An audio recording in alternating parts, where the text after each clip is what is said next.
Hello, ladies and gentlemen, and welcome again to Syriana Analysis. I'm your host, Kevork Almassian. Thank you very much for tuning in to today's live streaming, guys, whether you're watching us on YouTube or on Rumble. In this video, in this live stream, we will discuss with Connor Freeman the continuous and complex debate surrounding the influence of the Israel lobby on US politics.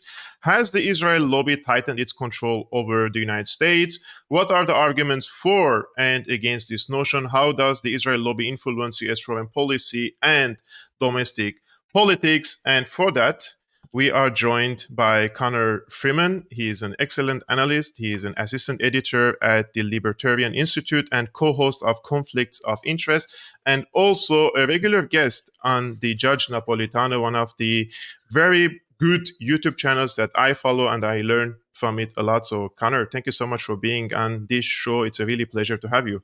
Thank you so much for having me, Kevork. Glad to be here. It's a great pleasure. Connor, I've been following what's happening in the United States since the October 7. It seems that there is a shift of mood and the change of especially behavior from the younger generation there. But correct me if I'm wrong. With the ongoing crackdown on campus protesters in the US, who are calling for a ceasefire, and some of them are calling for boycotting the Israeli investments or investments of their universities in Israel. The message of the American officials and the police in the United States is like they're sending this message like killing 35,000 Palestinians is self-defense, basically, and student protests are violence. How can they rationalize this among the American public? How can the American public swallow and accept this notion to begin with? Well, for many decades in the United States, the reality of what Israel is as an occupying force in Palestine and the nature of the apartheid state that it administers in the occupied territories has been largely distorted. And so the American people just hear, though, one of the common refrains is that Israel's not an apartheid state. They have Arabs in the judiciary and in the Knesset, and they live there as citizens, but they're only talking about the about 20% population that wasn't ethnically cleansed during the Nakba in 1947 and 1948. And even the citizens of the Arab Palestinian citizens of Israel proper are treated like third or fourth class citizens and are given they're discriminated against with respect to access to utilities and education and property and all sorts of other things. And really, there's an obfuscation where it's just not really discussed about what's going on in the West Bank, where you have hundreds of thousands. I've seen estimates of up as many as 700,000 illegal settlers living in the West Bank. And then, of course, you look at the situation in Gaza and they'll say, well, we don't even occupy Gaza anymore. There's no IDF there. There's no settlers. But of course, they were pulled out in 2005. And then shortly afterwards, in 2007, the complete siege was imposed from the air, land, and sea on Gaza. And we've seen, it's far worse than apartheid, quite frankly, when they mow the lawn. And we've seen through Operation Cast Lead and Operation Protective Edge and Operation Guardian of the Walls, where we've seen so much civilian infrastructure, so much destruction of the necessities of life, and the mass killing of innocent civilians, men, women, and children. This is just sort of painted for the American public as if it's a war between two neighboring countries. Yes. And so what they'll say is, there was an unprovoked attack on October 7th, and they compare it to 9/11. And we can get into, not to justify, of course, the 9/11 attacks, but they certainly weren't unprovoked. Our government, again, was misleading the American public as to the U.S.'s role in the Middle East, as well as Israel's role, and why those two things provoked the Al-Qaeda attacks in the first place. So in this case, you have a lot of people who weren't paying much attention to the Israel-Palestine conflict, if you can even call it that. But that's how it's generally referred to in the media. Yes. And so all they see is this brutal attack where Hamas breaches the walls of the open-air concentration camp. And mostly we see, and it's largely due to friendly fire on the part of the Israeli forces. I don't really trust too much of the coverage coming out of what happened on October 7th, just because of the nature of the Israeli government and their press and the IDF's strict control over the sites where the attacks took place. But we know that there was certainly significant friendly fire. So you see large numbers of civilians who were killed, as well as the military sites that were hit, where the Israeli occupation forces were stationed. And so the American public was more or less caught off guard by this, and initially had so much sympathy for the Israeli public, given the way the story was presented and the fact that they probably didn't know all that much about it, or they were just vehemently pro-Israel, regardless of Yes. what they do. But over time, because of because of TikTok and because of social media, I mean, I only use Twitter, but in the first months of the war, if you can call it the genocide in Gaza, you could, sit there on Twitter and all day watch horrifying, macabre videos and images of men, women, children, Yes. babies, the elderly being blown to bits with American bombs. See massacre after massacre, attacks on hospitals, hospitals being laid siege to. And see, just all the civilian infrastructure, from restaurants and bakeries to schools to shelters to churches to mosques to 400 different health facilities that have been bombed. This had an enormously radicalizing and revelatory effect on the American public, particularly the young people. Yes. And we've seen polling numbers that indicate that there's been a definite shift in the general consensus on the Israeli-Palestine issue, where more and more, especially young people and Democrats, are sympathizing with the Palestinians, and that was already taking place. But at this point, we're seeing things that are shocking me. Even like 56% of Republicans, according to some polls, support a ceasefire in Gaza and want to start conditioning military aid to Israel. Because who wouldn't agree with that after seeing all of this footage and reading all these reports, day in, day out for months and months now, of just horrible atrocities being carried out in the American people's name. And I don't know that they necessarily draw the connection between blowback and the role of our support for Israel also boomerangs back onto the American people and results in great government overreach and violations of our civil liberties and our constitutional rights. But I think it's actually largely a moral issue for many people now, where they just say, I cannot support this. And that's one of the Of reasons course. why we've seen at least half of people who voted for Biden in 2020 now believe he's complicit in genocide, and Mm. that is very good to see. But of course, now they're cracking down on any sort of student activism. They're locking down TikTok, and we're seeing increasing efforts to make it illegal, really, for you to criticize Israel, at least on college campuses. I mean, you have spoken now 6 minutes, and if this segment is being cut and posted on an X or Twitter, and if this bill passes in the future, you will be considered a criminal under this law. Like, you violated the law. This is called anti-Semitism. If you criticize Israel or condemn Israel of being an apartheid state, or if you only criticize Israel and they consider it a double standards, like you're expecting from Israel something that is not expected from other countries or other players. And also, if you say the Jews killed Jesus, then also you will be criminalized. Like, as if the government or the administration, or call the officials or the deep state, they're provoking the people. Like, from my understanding, I see that these steps will definitely provoke the people even further, and this will increase the flames of the protests and the demonstrations in the United States. And we are in an election year, so this could be also an opportunity for these officials to inflame the situation, create a chaos, and just do it like in the 2020 elections, right? Digital Yes, voting. absolutely. I mean, it's almost like a sort of, they're radicalizing people on both sides. And, it's quite interesting actually to see the police cracking people's skulls and brutalizing, especially Yes, young yes, girls and yes, young yes. students who are not really capable of defending themselves, quite frankly, against these pro-Israel mobs that come, is particularly in UCLA, where they show up with sticks and pipes and fireworks, and they're really brutally attacking the student demonstrators.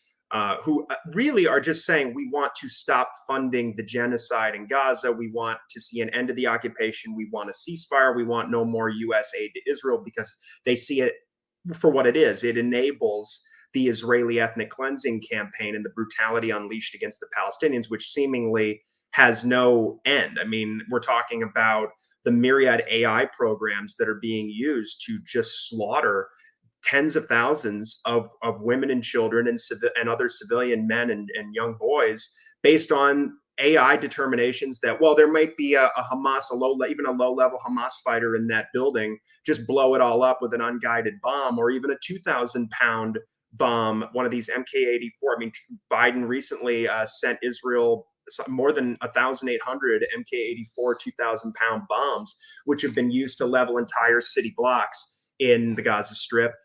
We've seen those same kind of bombs dropped onto the Jabalia refugee camp back on October 31st.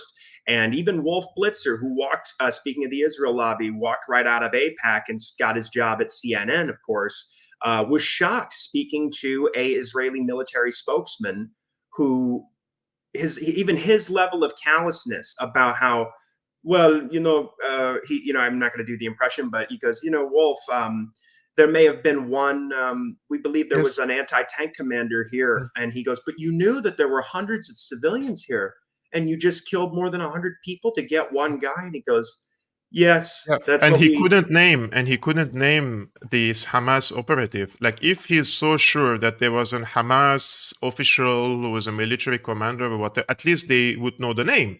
I mean, how are they detecting these people? At least they know who is this person. He couldn't name the name because they don't know at so many occasions.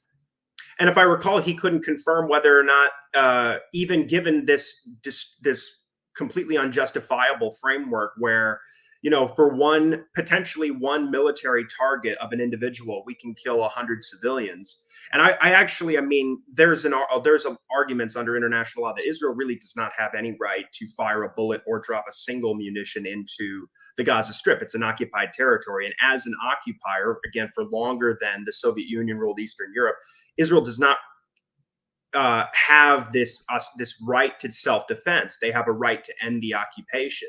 I mean, they've been violating international law and the Geneva Convention and U.S. law, or foreign assistance laws, and the Leahy laws for decades and decades. And of course, the Biden administration, even when they're confronted by their own attorneys within their administration, there's a letter circulating by about 90, and I think there's going to be more now, attorneys across a plethora of different government agencies and departments.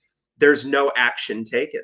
And in fact, even when they kill American citizens, when the Israelis kill American citizens, there's never any consequences. I mean, whether you're talking about Shireen Abu Akleh, who the wonderful Palestinian, the voice of Palestine, the Al Jazeera journalist, a Palestinian American citizen, a Christian woman whose face was deliberately blown off with a sniper rifle by the IDF outside the Jenin refugee camp in May of 2022.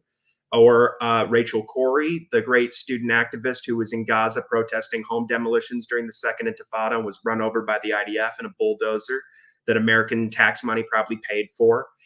There's never any response, and we get never any consequences. And the American right wing has been trained to praise attacks on Americans who actually stand up to the criminal conduct of the Israeli government and its enablers in Washington.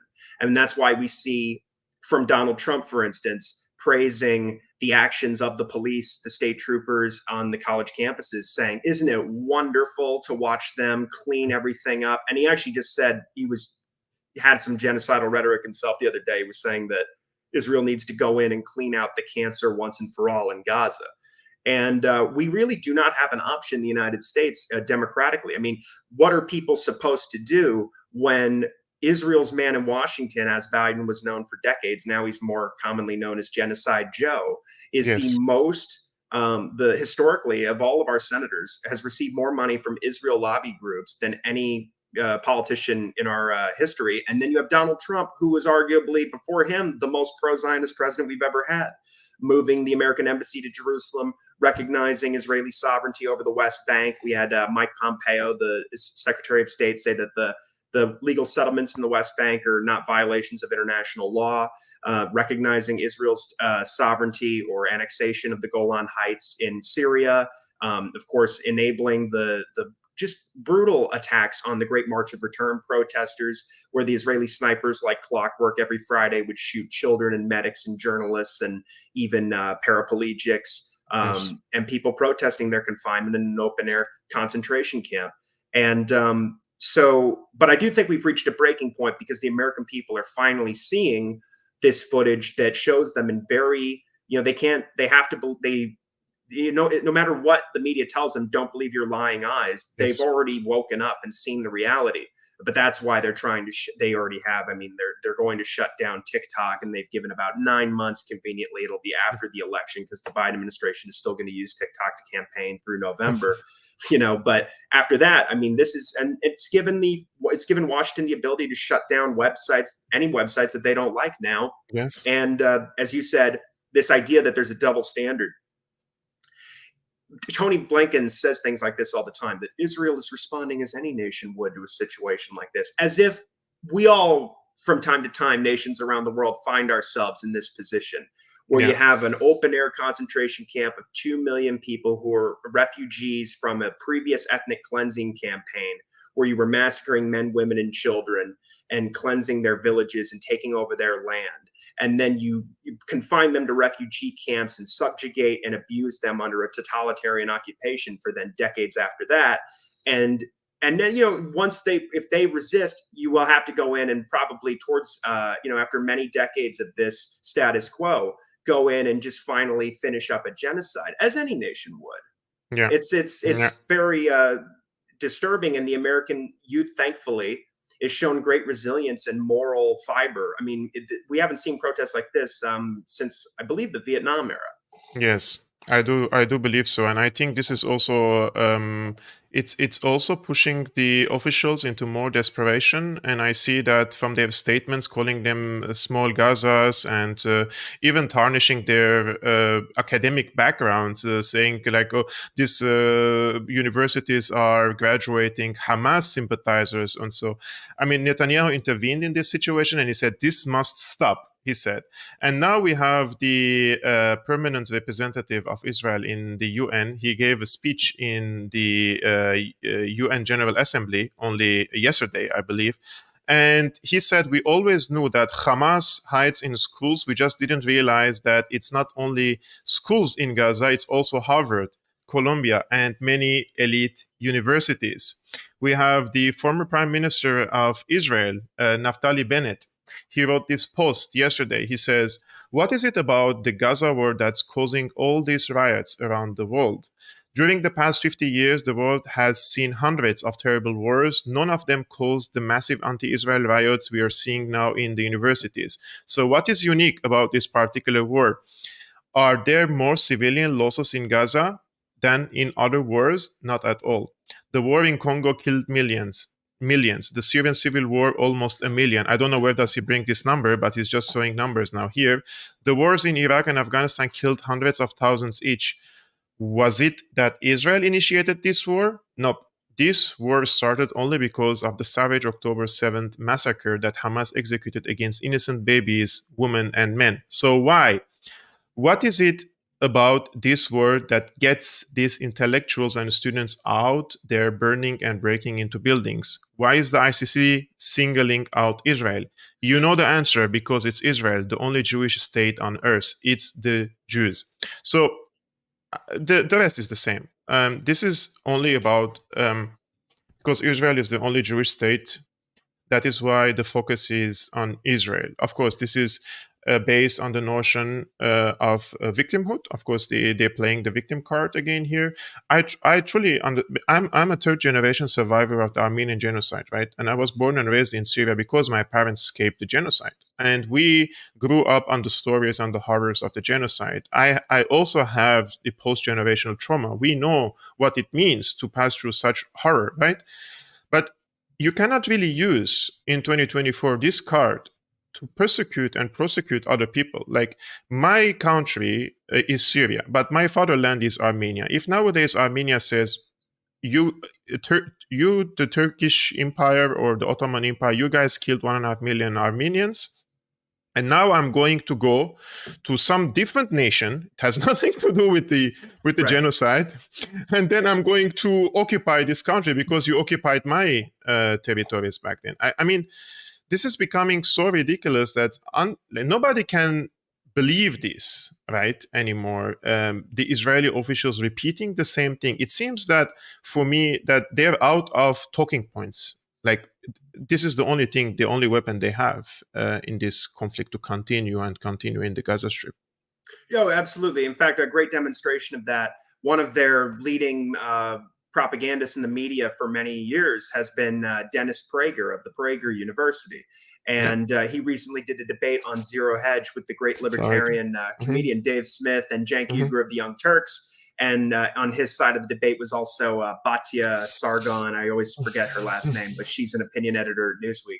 And he opened the debate with his opening statement was a recitation of his talking points from the 51-day war from 2014. He hadn't changed them.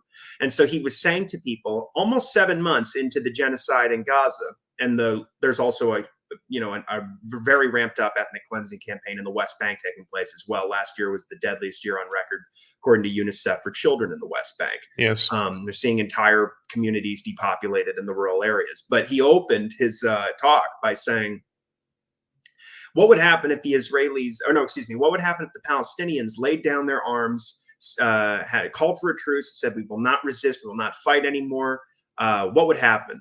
And then he goes, now imagine there would be peace, he says. And then imagine what, in the counterfactual, what if the Israelis said they were going to lay down their arms, they would no longer fight? What would the Palestinians do? Mm. And he goes, there would be genocide. And the American people and anybody around the world watching this now, 6-7 months into the war, there is no way that anybody buys that kind of garbage anymore. Because it's very obvious what's happening already. Because they can fudge the numbers all they want, but it's been accepted even by Israeli military officials, let alone the United Nations, the European Mediterranean Humanitarian Monitor, and scores of human rights organizations, as well as the U.S. government, the State Department. After probably a couple of months of genocide denial from even President Biden himself and John Kirby, the National Security Council spokesman. Nobody disputes these numbers anymore coming out. Their consensus is that these are massive undercounts, but we do have confirmed Yes. roughly 35,000 people killed, and that includes almost 25,000 women and children. The primary victims of this war have been children, and we see nearly 1.7 or 1.8 million people internally displaced. They're all packed into Rafah. And Netanyahu is saying we're going to go in there with a deal or without a deal for the hostages. And we're going to actually Bezalel Smotrich can just openly say we're going to totally annihilate Amalek in Rafah and level the whole thing to the ground. There will be nothing left under heaven, he said. And so you're right. I totally agree that they are out of their talking points. They rely on this sort of macho victimhood. Is one of the ways I first heard the Hasbara, the explaining the pro-Israel I didn't know propaganda. about Hasbara. I was like, what is this Hasbara thing? And then I realized it's like, oh my God, it's been employed for decades, this Yeah, Hasbara thing. absolutely. I grew up with it, and once you figure out what it is, it's very easy to spot. But the whole media. One of the worst things about the reaction to the protests is there is a denial of Jewish agency in the role in these anti-war protests, because anybody who's paid attention to this issue for any real length of time very quickly becomes aware that the backbone of anti-Zionist or anti-Israel activism in the West, and even if you just want to say the United States, is Jewish. I Yeah. mean, that's who Noam Chomsky, Max Blumenthal, Norman Finkelstein, just to name a few. But the major groups pushing these protests are Jewish Voice for Peace, and if not now, they're the ones who helped organize the Gaza Solidarity Encampment, which began, I believe, on April 18th or maybe it was a little bit before that, but on Columbia University. They've played a huge role in protests throughout the country so far, well before these major university demonstrations started taking place. And when the media covers these issues, they say, well, the Jewish students feel unsafe. But what they really mean is the Jewish Zionist students are Yeah. claiming they feel unsafe, when they really don't. In fact, you can tell because in the footage, the Palestinian demonstrators, including the Jewish ones, the pro-Palestinian protesters, have to cover their faces in keffiyehs or COVID masks just to protect their identity, at least for facial recognition technology, because they've already been threatened by huge corporate heads and top law firms in the United States and various oligarchs who are pro-Israel and pour a lot of money into these universities as well, whether it's like Bill Akerman or somebody else, that Yeah. we are going to ruin you. You will be unemployable if you participate in any Yes. activism against this war Israel is carrying out, and that the Biden administration has already robbed the American people just in the last couple of months more than $20 billion to fund. And it's so it everything about this is just completely unjustifiable. And there's a very strong convergence of interests, not just on the pro-Israel side, but also on the anti-Israel side. There's libertarians who are very strongly opposed to this, the same way they are against any foreign war, any proxy war that we're funding around the world, or any U.S. intervention in the Middle East, or in the Asia Pacific, or Eastern Europe, or South America, or Africa, wherever. Libertarians are very solid on that issue. But you even have some conservatives. There's some growing rifts in the conservative incorporated Yes. Con Inc., as it's called. We see this big battle between the Candace Owens and the Tucker Carlsons. Yes. Tucker Carlson hasn't been as strong on this issue, but certainly Candace Owens, and versus the Ben Shapiro's and the Charlie Kirks and the Daily Wires sort of faction, which is still peddling more or less the same Fox News jingoism that I grew up with. Mm. And if you watch these coverage of the protests, it's always described as the anti-Semitic protests, even Yes. though there's such an overrepresentation. As Peter Beinart points out, when he goes to anti-Israel demonstrations, the largest contingent is always the Jewish students. Yeah. And so it's all just a lie, but they have to wrap it up that way because the American people wouldn't accept these measures if it was painted any other way. And that's at least hopeful. They have to lie so much because they know that the American people ultimately wouldn't support this if it was just laid out to them in bare bones, that we're going to crush your constitutional rights and your free speech rights on behalf of this foreign power, which you've already seen so much footage of, just killing children and killing women with wanton brutality and destruction, and making you basically pay for it. And it's really, this war has, more than anything in my lifetime, well, it was certainly the Iraq War and the war in Syria and the war in Afghanistan, all these, the genocide in Yemen that the United States had backed for 7 or 8 years. All these things are horrible, but this has gotten so much media attention and so much. There's been so much footage that's come out in a way that maybe it's a real turning point for wars around the world, because now that everybody has cell phones and access to social media, we can actually see the reality of these policies and right in our faces. So, but it's, and Connor, many people who were, for example, in the Syrian war, they believed into the narrative of what the establishment peddled in this regard. But now that this Gaza onslaught is ongoing, and the people see through the manipulation of the press, they started even questioning the previous wars. Like, what if what we heard about Syria was not really correct? What if what we heard about Libya was not really correct? And those are the recent ones, right? And people are increasingly, for example, before this Gaza war, I could assure you, like, so many progressive and so many, what they call themselves, the left wing. I don't call them the left wing, but they're on the left, let's say. They used to be very actively against Syria and with the regime change war, etc., etc. And now I see increasing number of people coming to my page that I see in their bios on X, that they are the progressives. And now they're like, ooh, maybe what we heard about Syria was not really correct, right? And this is also, as you mentioned, the Gaza war is awakening a lot of people, and this is going to be a game changer for them. That's why they have to control the narrative. I mean, free speech is now a threat for the US establishment. It's a threat for Israel, it's a threat for Washington, D.C. and the planners there. Therefore, they have to limit it as much as they can.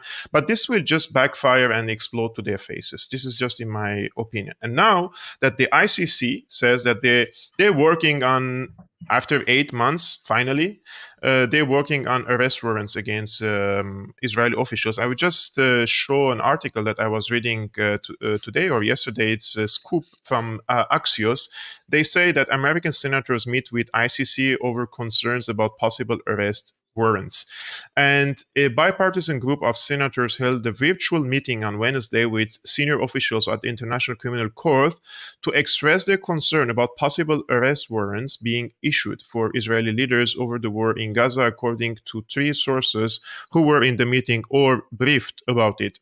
Israeli officials have grown increasingly worried over the last 2 weeks that the ICC is preparing to issue arrest warrants for Israeli Prime Minister Benjamin Netanyahu, Defense Minister Yoav Gallant, and Israel Defense Forces Chief of Staff Herzi Halevi. Israeli officials said Netanyahu is extremely nervous about the possible arrest warrants, spoke to several Republican and Democratic senators in recent days, and asked them to press the ICC prosecutor not to move forward with issuing arrest warrants. And today, the ICC issued a statement on X, and they're basically saying that they are under pressure by foreign entities or third parties, and they're not going to bow to these pressures, etc., etc. The question that pops up in my mind when I see all this pressure on the ICC by US officials, Israel is not a federal state of the United States, but the United States also is not part of the Rome Statute. They are not a signatory of the Rome Statute. They are not part of the ICC. And they are trying to put so much tremendous pressure on the ICC for a foreign country. Israel is not the United States. Like, we have crackdown against protesters demonstrating against a foreign country. You have the officials going to the ICC trying to pressure. Why Israel is so important for these officials? Is it because the lobby is too strong in Washington D.C., or is it because there is an intertwined interest between the neocons and the Zionists and the Israeli lobby, all this together as a package in the United States? Oh yeah, I mean it's all of those things. To your point about people waking up, I seem to see more awareness, at least on social media, among even right wingers about Israel's role in lying us into the war in Iraq.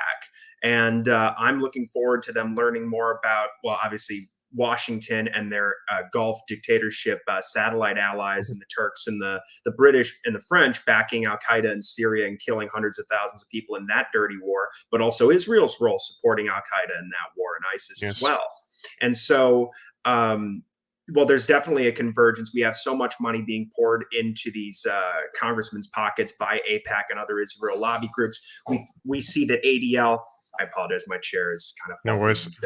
But the ADL has played such a role in backing these attacks against TikTok and this legislation, which is going to ban it in the United States unless ByteDance divests. And of course, it'll be a pro-censorship company that takes over in the U.S.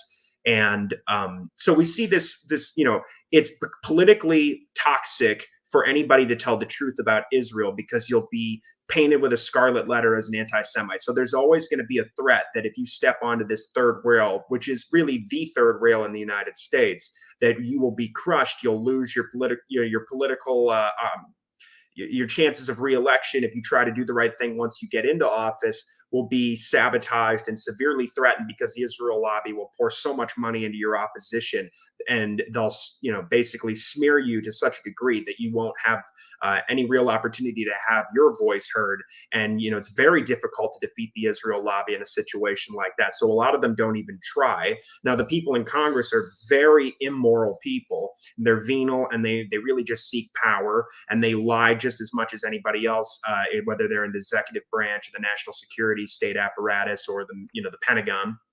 And they're happy to be on board for basically Israel being the 51st state.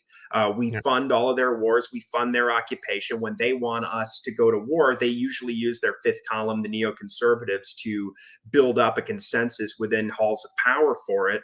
But oftentimes, that's not even really necessary, because there's these parallel interests, whether it's in the military-industrial complex or the national security state, that has an interest in expanding its reach into the Middle East. And we've seen decades of intervention there that really predate our involvement with Israel to the degree that it's been since the 1967 war, but certainly since the neoconservatives have gotten into the Pentagon and really in the 1980s, and then really taking over after the George W. Bush years. There's been a policy of they call it now great power competition, but it largely comes from the Paul Wolfowitz doctrine of basically toppling any sort of states that could ever pose a threat to American military power globally. So there's a lot of nationalism baked into it. But of course, the real targets of that war, of that campaign, at least in the first several years of the 21st century,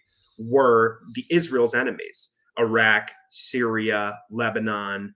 We see, always it's the tensions with Iran, the maximum pressure sanctions campaign, and really the American people, because of the Israeli control, or the Israeli lobby's control over the media, they have no idea the situation they don't understand the reality of Iran. Iran does not have nuclear weapons. They've been a signatory of the Non-Proliferation Treaty for more than 50 years. Israel has somewhere between 80 and 300 nuclear weapons that are illegal, Yes. and under our foreign assistance laws, we're prohibited from providing military aid to Israel.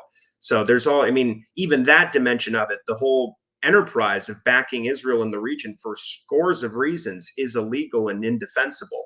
And so they're all in on it. And so it's money, it's influence, it's also the American nationalism is very wrapped up in our completely militarized foreign policy. The State Department, at least with Tony Blinken or Mike Pompeo in charge of it, is completely useless. It's just a wing of either the CIA or the Pentagon. And so I think it's pressure, fear, and also a firm belief in Israel's right to kill anybody they want and to do anything they want, including Americans. And certainly there's so much racism built into the support for Israel. I really do believe that a lot of these Democratic Party Zionists, as well as the Republicans, you can hear it in their rhetoric and in their support for these policies. They truly view Palestinians as basically subhuman. Yes, they And do. it's they're not shy about it. I mean, they're more shy about it than the Israeli officials. But again, like you said, the worst things that the Israeli officials say, they continue to be brought onto the major TV shows, and they're treated like foreign dignitaries and given these, all this pomp and circumstance. Even Naftali Bennett, who was saying, I'm going to basically starve babies to death in hospitals Yeah. at the outset of the war. And there's a Sky News reporter who says to him, you would cut electricity to hospitals? What about dialysis machines? What about pregnant mothers? What Mhm. about people receiving cancer treatments and surgeries? And he goes, you want me to aid my enemy? That's Yes. my enemy. And so people, it's basically a situation where it looks like our Congress is occupied territory by the Israel lobby, by this foreign state. And so the American people are left with very little options except to get out into the streets and to do, to write about, and use the independent media to their advantage, to talk, to speak their minds and tell the truth and learn about the situation and the reality so they can actually do something about it. Yeah. But, there's really the consensus is that Israel and the United States are tied at the hip permanently. And whatever Israel does, that's our destiny too. And, it's almost part of the civic religion at this point. Very true, Connor. But Connor, my last point would be more about what happened in the region recently. Israel, in my understanding, it stands on three pillars. The first one is deterrence. So they have a strong military power. If you fire one bullet against me, I fire 100 bullets against you. So I deter you from attacking me. This has crumbled on the October 7th. Hamas attack was, whether you agree with Hamas or do not agree, it was successful in a way that they broke through the fences and they went inside the settlements and inside the military installations. Half of the death among the Israelis were from the military, and they captured many of the officers as well. The second pillar is foreign aid. So we have deterrence and foreign aid. These two elements, they bring the third pillar, and that is that Israel is a safe haven for the Jewish people around the world. If you're a Jew born in Ukraine or in anywhere around the world, you can come to Israel, you get your passport, and you can live, even if that means on a Palestinian territory. Now, deterrence, it seems that it's eroded after the October 7th. And today, the foreign policy is asking Israel has failed to restore deterrence. The concept that has always guided Israeli strategy may not survive the current war. In your understanding, do you think that Israel can restore this deterrence through excessive use of force against Gaza? I mean, even if they can do that, how are they going to do restore deterrence with Hezbollah in the north? Like 200,000 settlers have fled and they cannot come back, and Hezbollah has changed the equations there, and they do not dare even to go into all-out war against Hezbollah. It seems that time isn't playing on the side of Israel, right?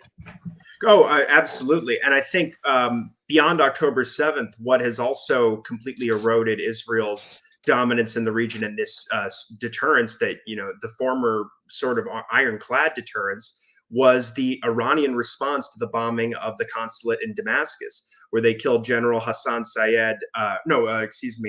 Mohammed Reza Zahedi. Yeah.